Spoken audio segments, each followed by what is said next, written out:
Salut Fred. Salut. Spécial de C'est pas très compliqué, qui va traiter du sujet du temps. Ou plutôt comment concevoir le temps.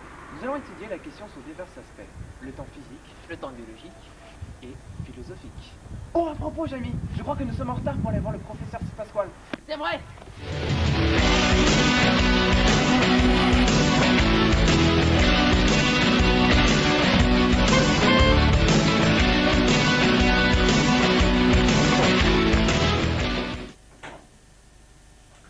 Bonjour, monsieur Pasquale. Bonjour, je suis ici aujourd'hui pour vous poser une grande question. Oui, je vous écoute. Pourquoi le temps s'écoule que dans un seul sens? Eh bien, tout simplement, ceci s'explique par un phénomène d'entropie. Mais qu'est-ce que l'entropie exactement? Eh bien, l'entropie, c'est une fonction qu'on note S. Elle est homogène à une chaleur sur une température, la chaleur s'exprimant en joules et la température en Kelvin. En fait, ça permet d'expliquer l'échange de chaleur entre deux corps d'une certaine température. Ainsi, la chaleur passe toujours du corps chaud au corps froid. Et ceci se fait instantanément et irréversiblement. Mais en quoi ceci explique le sens du temps? J'y viens. Le passage d'un état initial à un état final se fait irréversiblement. Donc l'entropie augmente. Donc dans l'univers, l'entropie augmenterait.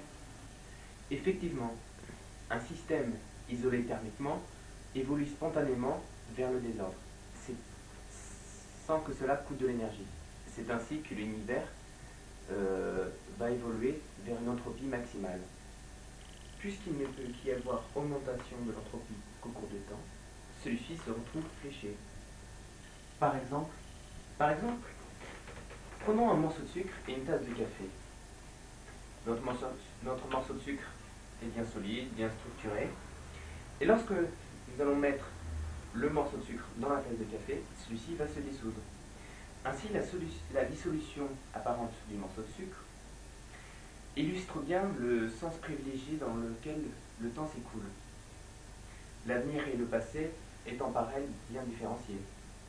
Ainsi, ce que l'on appelle la flèche du temps va de l'improbable vers le probable, de l'ordre vers le désordre. En effet, l'entropie est une loi de thermodynamique. Elle permet de passer d'un système en ordre à un système en désordre. Et comme c'est un phénomène naturel, il est irréversible. Et donc, l'entropie augmente. Et toi, Fred, t'en es où? Je dois aller voir un prof de bio. Vite, faut que je me dépêche. Bonjour Monsieur Fally. Bonjour. Vous êtes là aujourd'hui pour lever le voile sur ce qui concerne le temps biologique. Eh bien, pour faire simple, les effets visibles du temps biologique, ou plus communément le vieillissement, sont principalement provoqués par deux mécanismes. Et quels sont donc ces mécanismes exactement? Eh bien, tout d'abord, le premier mécanisme fait intervenir un phénomène que l'on appelle la glycolysation. La glycolysation. La glycolysation est en fait un processus complexe qui permet la dégradation du glucose par le corps humain. Le problème, c'est que lors de cette réaction, la molécule de glucose peut s'associer avec une autre entité. Une autre entité, c'est-à-dire? C'est-à-dire que la molécule de glucose peut alors s'associer avec toute molécule, que ce soit une protéine, une cellule ou même l'ADN, ce qui va donc modifier la structure de l'entité. D'accord. Et le second mécanisme? Le second mécanisme, lui, fait intervenir les radicaux libres. Les radicaux libres. Oui, les radicaux libres sont en fait des molécules ou des atomes fous. Fou? Mais qu'est-ce que vous voulez dire par là?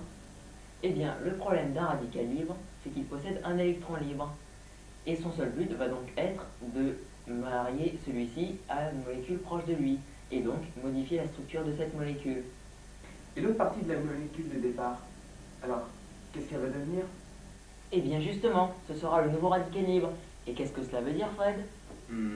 Cela veut dire que le radical libre va chercher à modifier notre molécule.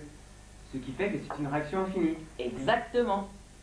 Et quelles vont être les conséquences sur le corps humain? Eh bien, comme je te l'ai dit, ces mécanismes s'attaquent à la structure de la molécule.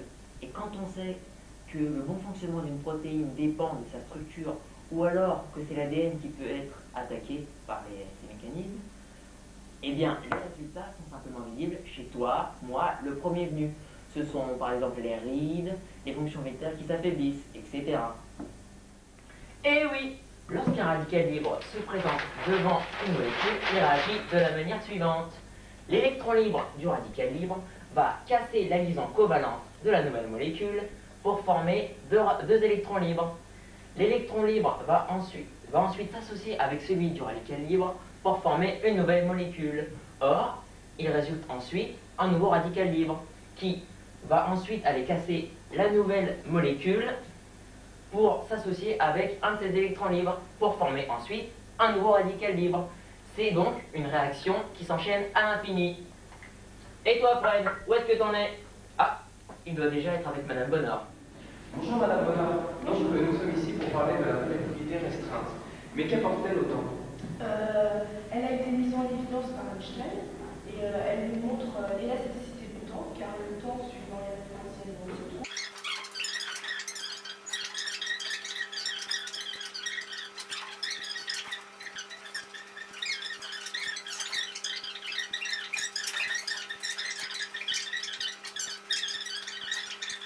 Madame, je vous remercie. Au revoir. Au revoir. Et maintenant, nous allons voir le point de vue philosophique. Bonjour Madame Salon. Bonjour. Vous êtes professeur de philosophie, me semble-t-il.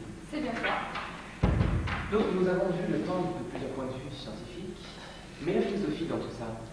Eh bien, en philosophie,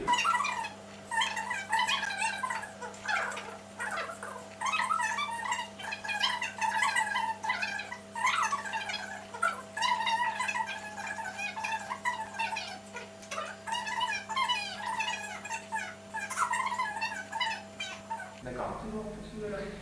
Je vous remercie Eh bien, de rien. pour votre aide et tout ça. Au revoir. Bon alors, dépêche-toi, on est en retard. Bon, qu'est-ce que t'as appris? Oh là là, m'en parle pas. Entre l'entropie, le vieillissement, le temps subjectif et objectif. Mais je m'y perds. Eh ben, c'est très simple. L'entropie et le vieillissement servent à déterminer le temps linéaire. Et le temps subjectif sert à expliquer que le temps va plus ou moins vite. Et ben moi, avec tout ça, j'ai pas perdu mon temps. Allez, let's go!